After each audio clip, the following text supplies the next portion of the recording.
warahmatullahi wabarakatuh.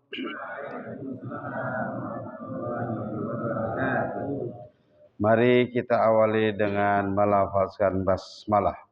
Bismillahirrahmanirrahim. Alhamdulillahi rabbil alamin.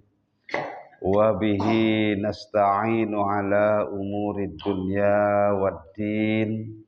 Wal 'aqibatu lil muttaqin. Wala 'udwana illa 'alal zalimin. Ashhadu an la ilaha illallah wahdahu la syarika lahul malikul wa'dul amin. Wa ashhadu anna Muhammadan abduhu wa rasuluhul mab'us rahmatan lil alamin. Allahumma salli wa sallim ala Muhammadin wa ala alihi wa ashabihi wa tabi'ahum bi ihsanin ila yaumiddin. La haula wa la quwwata illa billahil aliyyil azim. Amma ba'd. Bapak-bapak, ibu-ibu dan saudara-saudara sekalian, jamaah salat subuh Masjid Al-Mabrur yang semoga ibadah-ibadahnya mabrur. Mari kita bersyukur pada Allah atas nikmat-nikmat yang dikaruniakan kepada kita, yakni nikmat iman, nikmat sehat, dan nikmat semangat. Sehingga dengan ketiga nikmat itu kita bisa bangun pagi, menunaikan sholat subuh, dan mengikuti taklim hingga pukul 6 insyaallah.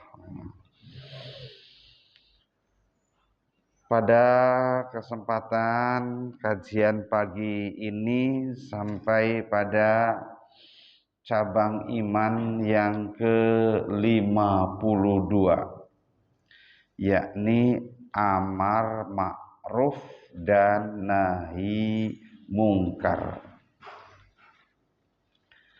Amar itu perintah, ma'ruf artinya kebaikan. Ma'ruf juga artinya Al-Quran.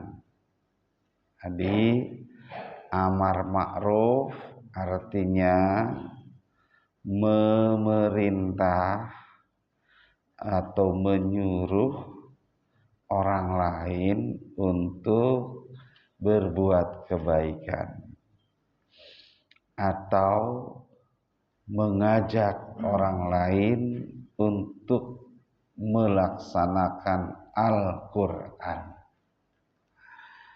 Nahi mungkar, nahi itu mencegah, mungkar kemungkaran, segala bentuk keburukan, yakni segala bentuk yang bertentangan dengan syariatnya Allah dan sunnah Rasulullah Sallallahu Alaihi Wasallam. Maka nahi mungkar itu artinya mencegah atau melarang orang lain dari perbuatan-perbuatan yang mungkar, yang buruk, yang bertentangan dengan syariatnya Allah. Ini merupakan salah satu cabang iman. Artinya, kalau seorang muslim tidak mau melakukan amar ma'ruf nahi mungkar, maka tidak lengkap imannya. Karena tidak ada salah satu cabang. Kewajiban terhadap amar ma'ruf dan nahi mungkar itu tertuang di dalam Al-Quran surat Ali Imran atau surat ketiga ayat 104. A'udzu billahi minasyaitonir rajim. Wal takum minkum ummatun yad'una ilal khairi wa ya'muruna bil ma'rufi wa yanhauna 'anil munkari wa ulaika humul muflihun. Artinya, dan hendaklah ada di antara kalian segolongan manusia atau segolongan umat yang menyeru kepada kebaikan, menyuruh kepada yang ma'ruf dan mencegah dari yang mungkar. Mereka adalah orang-orang yang beruntung. Kandungan ayat ini itu adalah perintah. Hendaknya ada. Jadi adakanlah di antara kalian ummatun, sekelompok manusia, sekelompok orang-orang beriman. Hendaknya ada di antara kalian kelompok atau komunitas orang-orang beriman yang kegiatannya dalam kelompok atau dalam komunitas itu yad'una ilal khair, berdakwah, mengajak kepada kebaikan, wa ya'muruna bil ma'ruf, dan nyuruh orang lain untuk berquran. Kalau tadi yad'una, ngajak untuk berbuat baik. Yang kedua memerintah untuk berquran. Wa yanhauna 'anil munkar, dan sekaligus mencegah mereka, orang lain, dari perbuatan yang mungkar. Ini artinya bahwa harus ada di tengah-tengah kaum muslimin itu satu komunitas, satu kelompok, satu organisasi masyarakat, orang-orang beriman, itu yang disebut umat. Jadi umat itu bukan sekedar kaum. Jadi umat Islam berbeda dengan kaum muslimin. Kalau kaum muslimin itu masih terlalu umum. Orang asal sudah bersyahadat itu sudah muslim. Tapi kalau umat itu orang muslim yang terbina,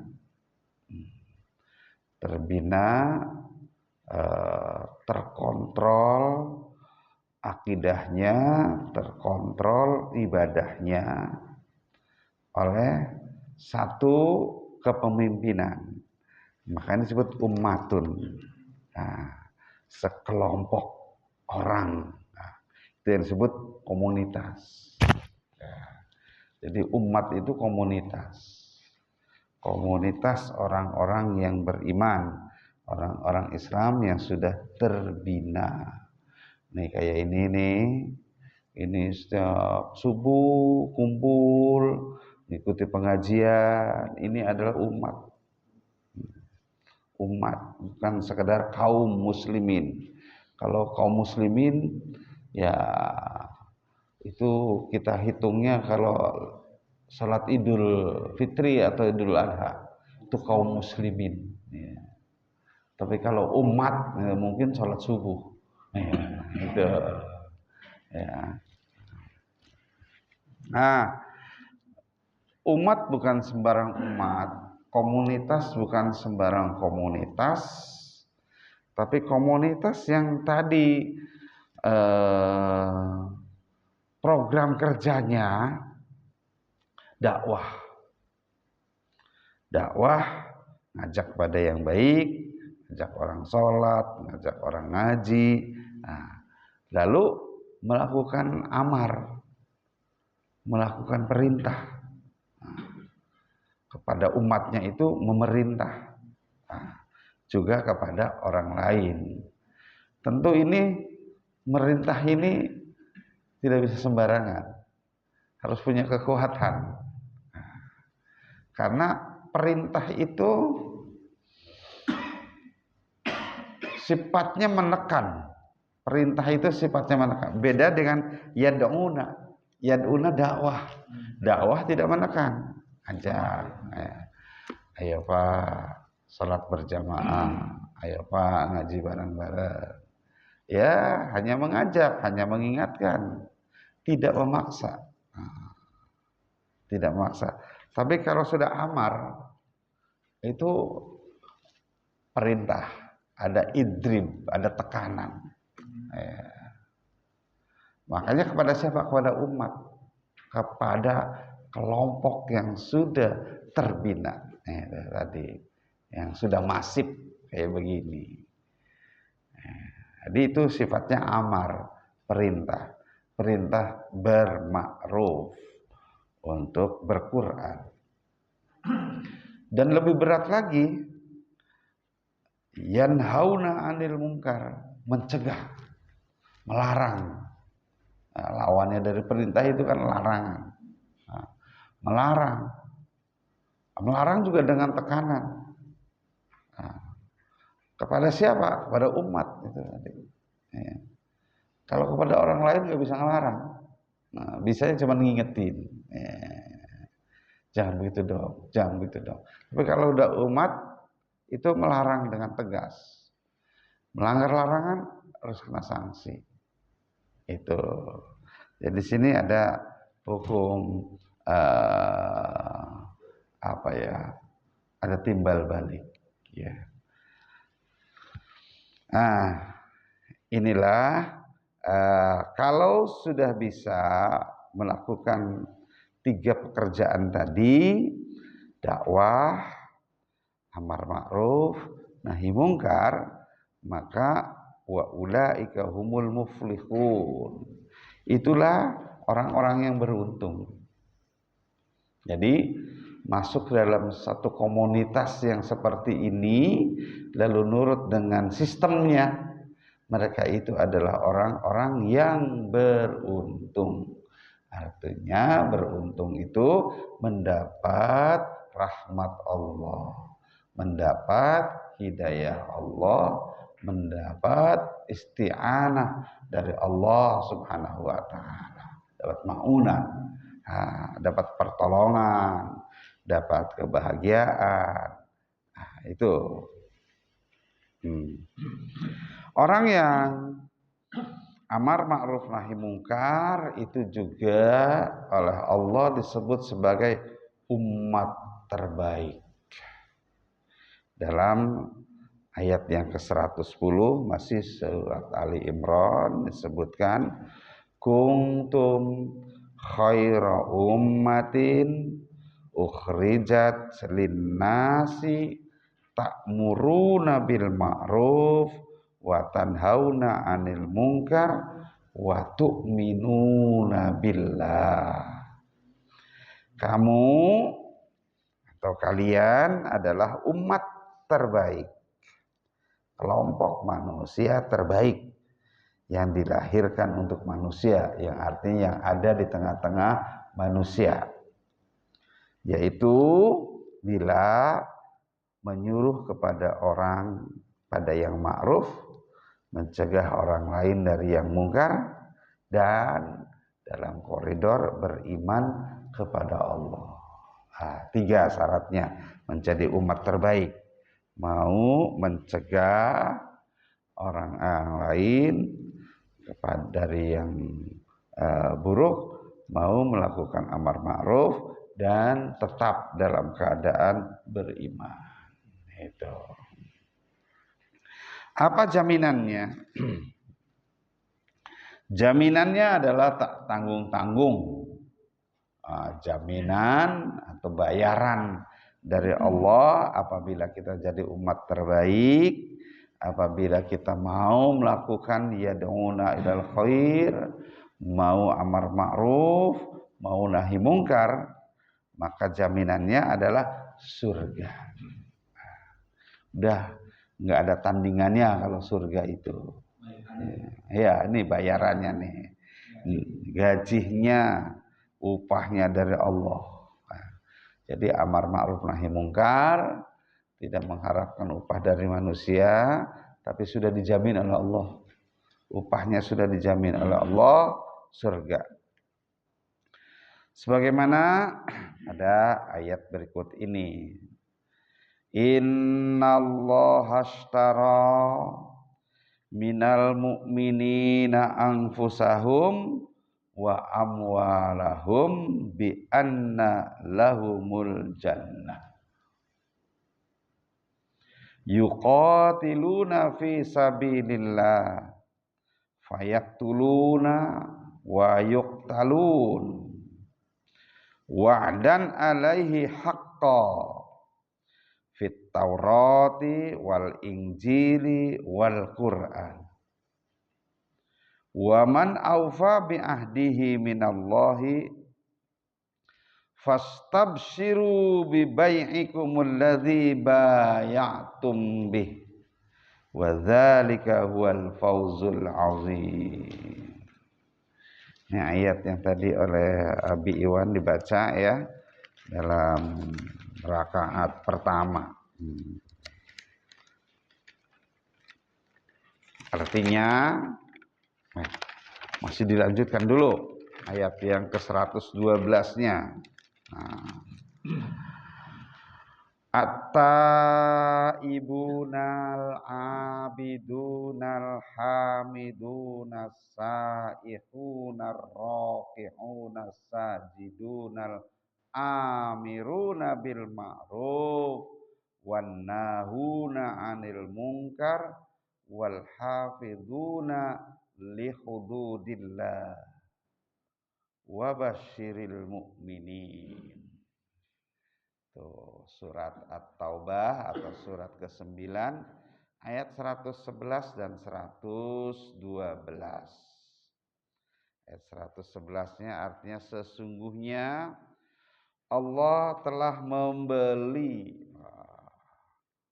dari orang-orang mukmin diri dan harta mereka dengan memberikan surga untuk mereka yang berperang pada jalan Allah, membunuh atau terbunuh. Kalau perang itu ya, kalau enggak membunuh ya terbunuh.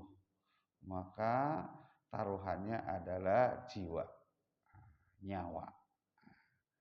Ya, anak-anak muda di Palestina itu ya dicap tangannya nama dan alamatnya.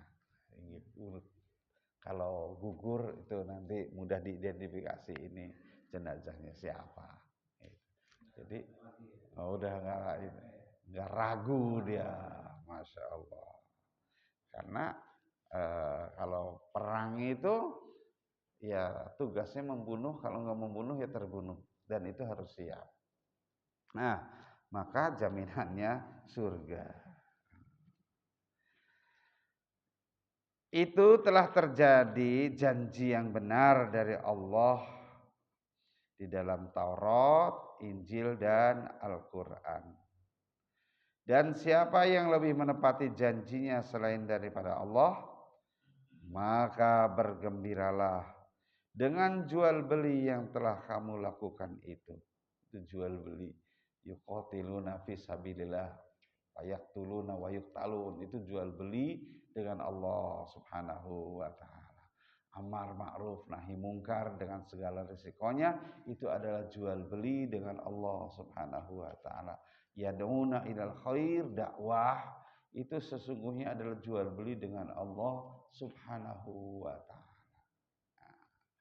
Allah menjaminnya dengan jaminan surga. Maka bergembiralah dengan jual beli yang kamu lakukan itu, dan itulah kemenangan yang besar. Siapa para pelakunya adalah at-taibuna, orang-orang yang bertaubat, menyesali perbuatan-perbuatan buruknya, perbuatan-perbuatan dosanya, dengan berjanji kepada Allah tidak akan mengulanginya. Itulah yang disebut at-taibun, orang-orang yang bertaubat. Al-abiduna, ahli-ahli ibadah, yang menjaga waktu-waktu sholatnya, memperhatikan zakatnya, hartanya diperhatikan, sudah jatuh tempo atau belum, nisab dan haulnya. Nah, itu disebut al-abidun. Alhamiduna, yang memuji Allah.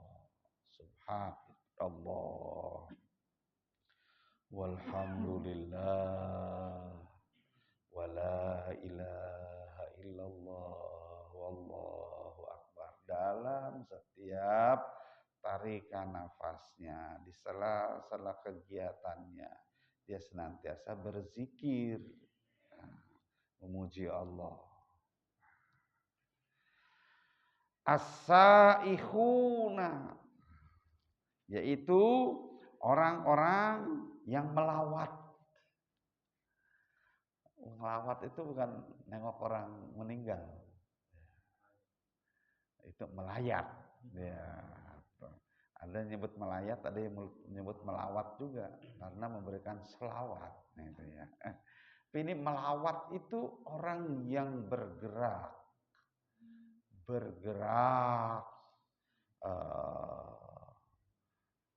ke daerah-daerah lain, ya, untuk menyampaikan dakwah. Itu namanya melawat. As-saihuna. Nah, pelakunya namanya al-masih, pelawat itu. Orang yang melakukan lawatan itu al-masih. Nabi Isa dijuluki al-masih. Karena Nabi Isa selalu berjalan kaki dari satu tempat ke tempat lain mengabarkan firman Allah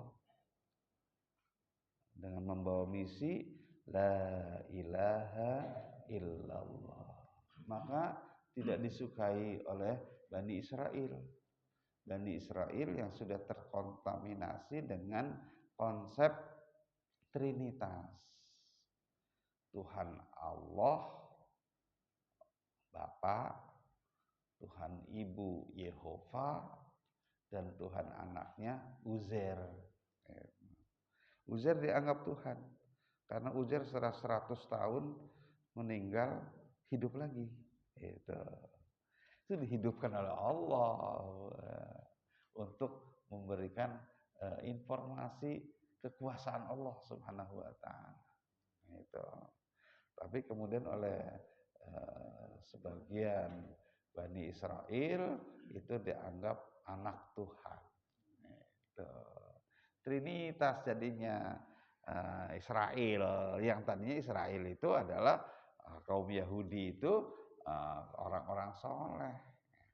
Tapi karena terjadi kontaminasi seperti itu, mereka tidak suka kepada la ilaha illallah.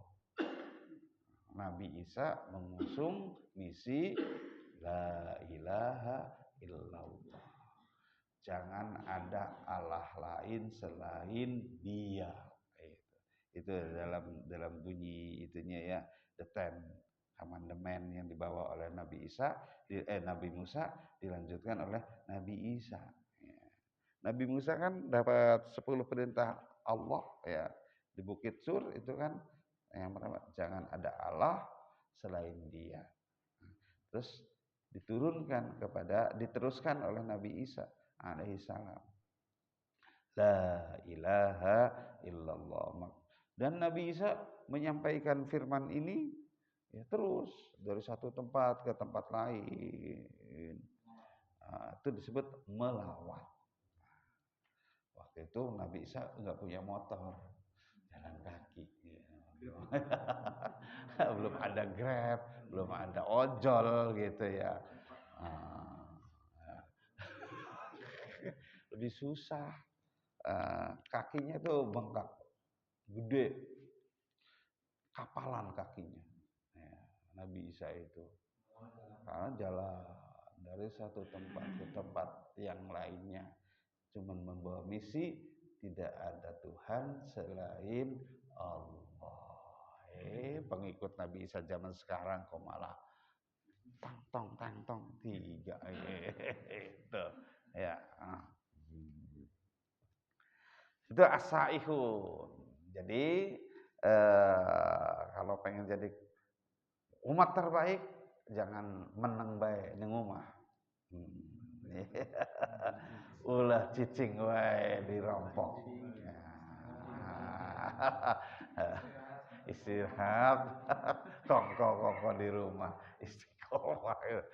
Tapi harus saihun, bergerak. Ya, setelah memberikan dakwah kepada keluarga, ya, anak, istri, ya tetangga kita udah ya ke tempat lain. Ya. Makanya di jamaah tabligh itu kan ada konsep khuruj ya, itu saih keluar, khuruj itu keluar, dakwah keluar, datangin ke masjid-masjid, itu bagus ya, itu bagus, bahkan sampai ke luar negeri ya. Konsep itunya bagus, tapi isi dakwahnya yang kurang pas ya. Isi dakwahnya cuman pokoknya tidak ada istilah yang salah. Mau sholat begini, mau sholat begini, mau sholat begini, mau sholat begini, udah sama aja. Ya. Pokoknya yang penting ibadah. Gitu.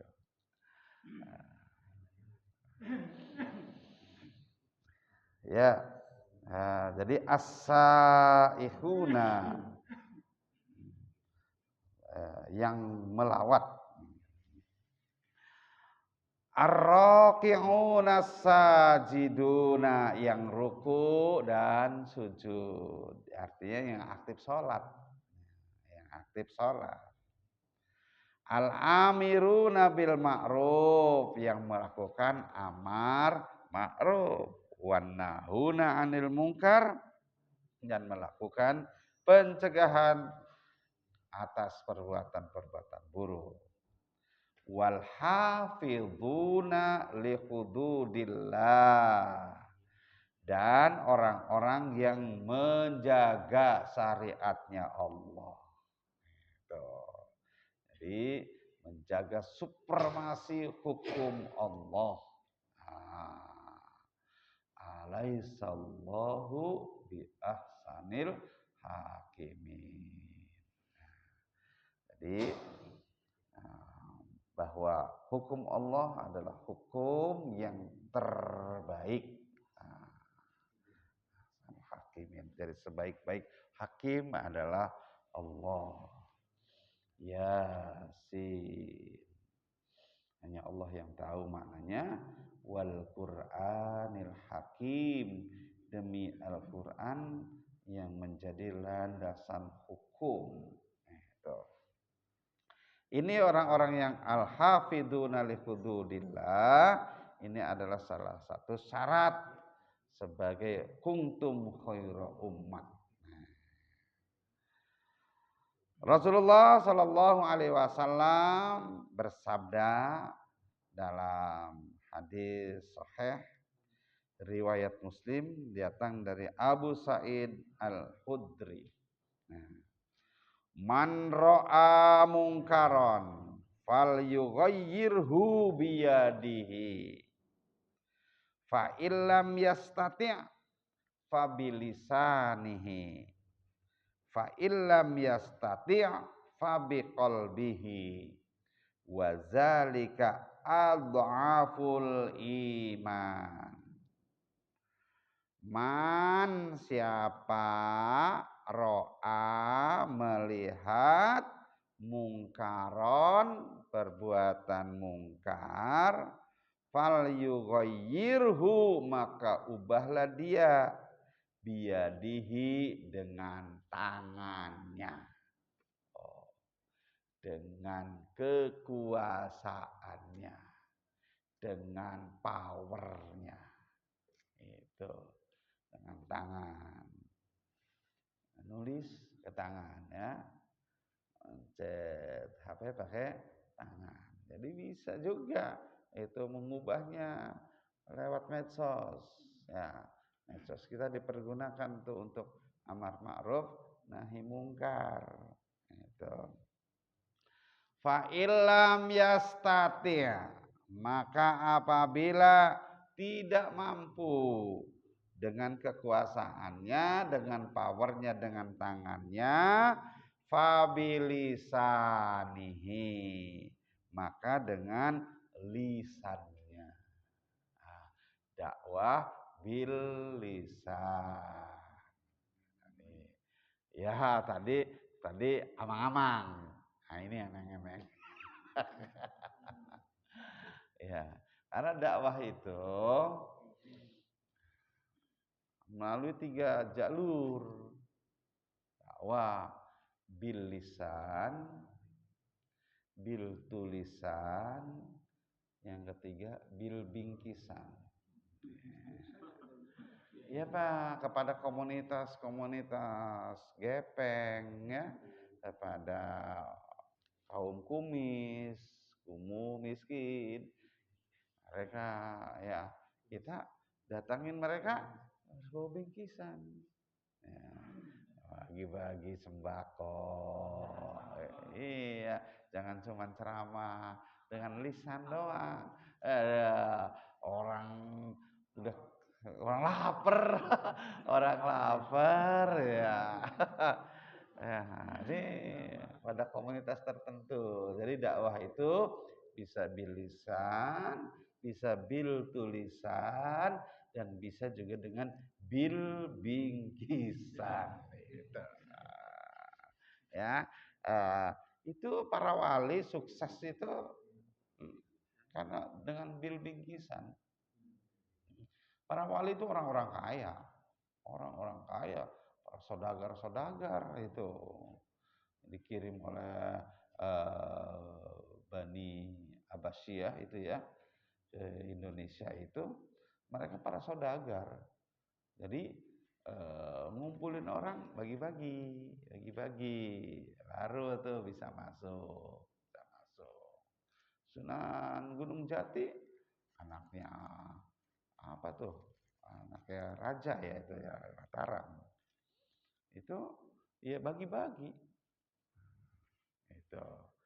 Jadi fa illam yastati fabilisanihi, fa illam yastati kalau dengan lisan juga enggak mampu, fa biqalbihi maka dengan hati. Dengan hati itu dengan doa, dengan empati.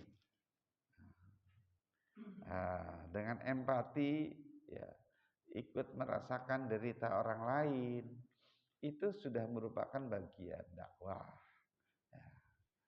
Dan seperti itu ya cuman bisa berdoa, cuman bisa ikut turut bersedih. Ya. Wadzalika ad'aful iman, itu udah merupakan serendah-rendahnya iman, selemah-lemahnya iman. Artinya kalau hatinya aja tidak cenderung, tidak tersentuh gitu ya, Itu udah nggak punya iman. Ya. Boro-boro bisa melakukan dengan tangan, dengan lisan, hatinya aja nggak tergerak gitu, nggak peduli. Lihat ada kemungkaran di depan matanya, lihat, ya, masing-masing lah, dia kita, yang penting kita mah ibadah aja, itu nggak punya iman seperti itu. Meskipun sholat, insya Allah, karena merasa ini. Jadi mestinya harus terus, masya Allah ya, orang Islam kok ada maksiat ya. Ya Allah, berikan petunjuk kepada mereka supaya insaf ya Allah. Itu minimal kita mendoakan. Iya. Maka kita kan disunahkan doa Allahumma gfir lil muslimina wal muslimat wal mu'minina wal mu'minat al ahya'i minhum wal amwat innaka sami'un qaribun mujibud da'wat wa ya qadiyal hajat. Minta ampun kepada Allah, memohonkan ampun pada Allah bagi orang-orang muslim, saudara-saudara kita yang pada dugem ya. Mudah-mudahan ya Allah diampuni dosanya, diberikan hidayah supaya mereka insaf.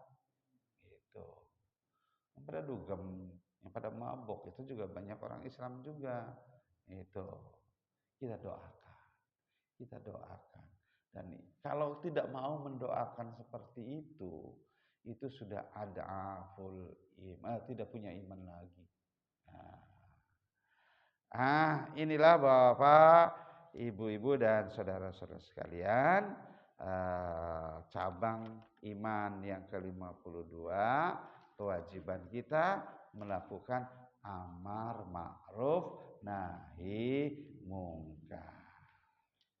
Demikian saja dulu, kami persilahkan pada bapak-bapak dan saudara-saudara sekalian, barangkali ada yang mau didialogkan, kami persilahkan. Iya, mangga.